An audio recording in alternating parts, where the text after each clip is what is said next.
ही use करना चाहता था,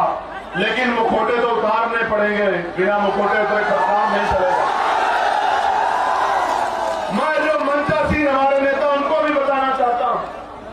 कि आज देश में सिर्फ चमार जाति को आरक्षण नहीं मिलता, पूरे शेड्यूल कास्ट को आरक्षण मिलता है, पूरे बैकवर्ड क्लास को आरक्षण मिलता है। और तो और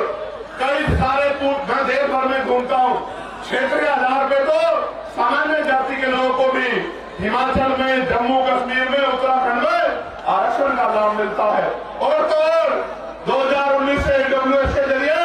सामान्य जाति के गरीबों को भी आरक्षण का लाभ मिलता है। लेकिन सामंतवादी सोच क्या होती है, इसका उदाहरण मैं आपको बताता हूं कि एक नेता असेंबली में खड़े हो कहते हैं कि मैंने केवट से पूछा कि आप चमार बनना चाहते हो। आप समझो मानसिकता क्या है, वो ये बताने का काम कर रहे हैं, क्योंकि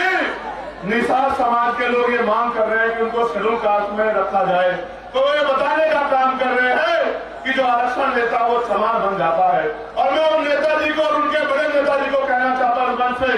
कभी बाकी चमार का इतिहास पढ़ना तो आपको पता लगेगा, और कभी सिर्फ बाकी चमार का इतिहास मत पढ़ना,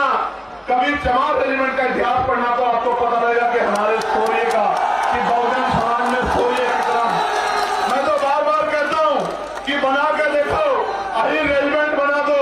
गुर्जर रेजिमेंट बना दो, पाल रेजिमेंट बना दो, प्रजापति रेजिमेंट बना दो, निषाद रेजिमेंट बना दो, और देश की सेवा में, देश की रक्षा में मौका दो बहुजन समाज के लोगों को, हम दिखाएंगे देश की रक्षा कैसे होती है।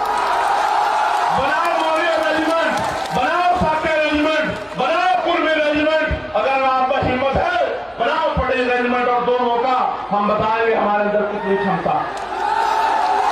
इतिहास गवाह है कि हमने अंग्रेज हो या कोई और शासक हो,